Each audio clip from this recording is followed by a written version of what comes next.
The people in this mountain valley had less than 10 seconds to react when a wall of water 5 stories high crashed down on them. There was no warning and absolutely no time to escape. Take a look at this bridge. This is the Customs and Immigration Center at Rasuagadi, right on the Tibet-Nepal border. It is a major artery for international trade and travel, meaning hundreds of truck drivers, travelers, and officials were gathered right here when the water hit.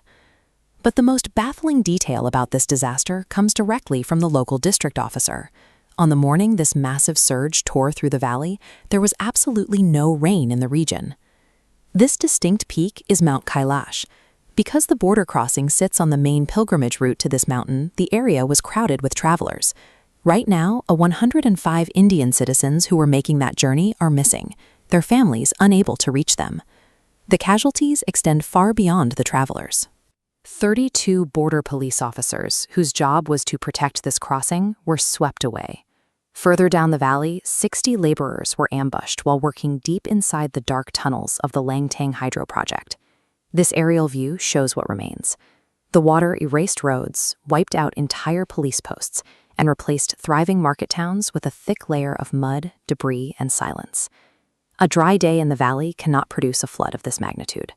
To find the source of the water, we have to look past the local weather and examine a hidden, highly volatile geographic mechanism hanging thousands of feet above the destruction. Here in the high Himalayas, rising temperatures are causing immense glaciers to melt at an accelerated pace.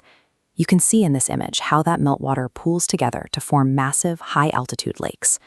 The problem is what holds them back. These lakes are not contained by solid bedrock.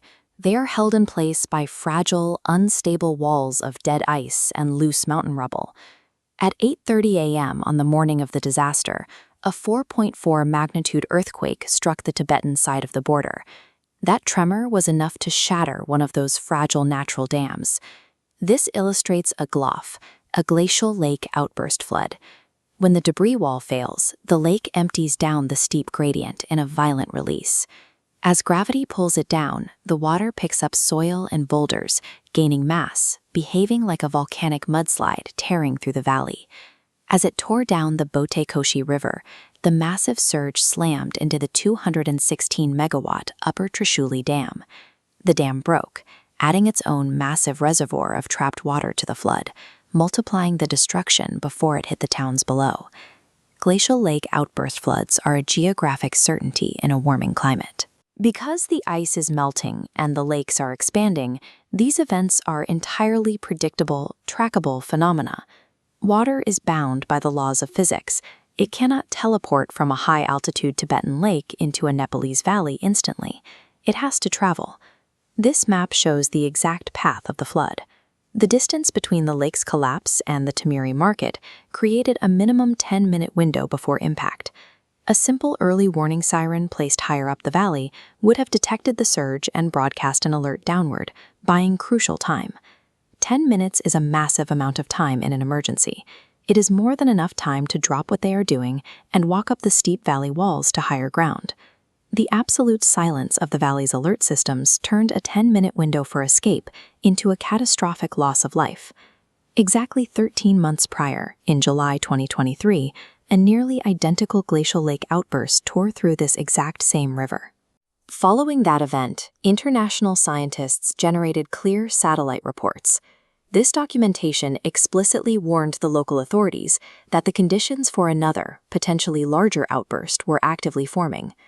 Despite knowing the lake sat on the Tibetan side of the border, there was a complete breakdown in international cooperation. Real-time monitoring data about the lake's stress levels was seemingly never shared across the border to the people who would actually be hit by the water. Locally, the failures compounded. The government opted against installing cheap, basic warning sirens in a known danger zone. Meanwhile, travel agencies continued funneling thousands of pilgrims up the route without requiring safety waivers or informing them of the extreme risk hanging over their heads. Nature provided a dress rehearsal, clear satellite data, and a geographical delay. The resulting tragedy is the product of bureaucratic paralysis choosing to ignore all three. Today, rescue operations remain largely paralyzed. Helicopters dispatched to pull survivors from the rubble frequently have to turn back, simply because the flood erased the few flat patches of land necessary to touch down safely. And the immediate danger has not passed.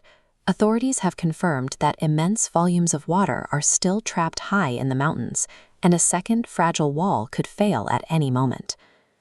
This map illustrates the broader reality.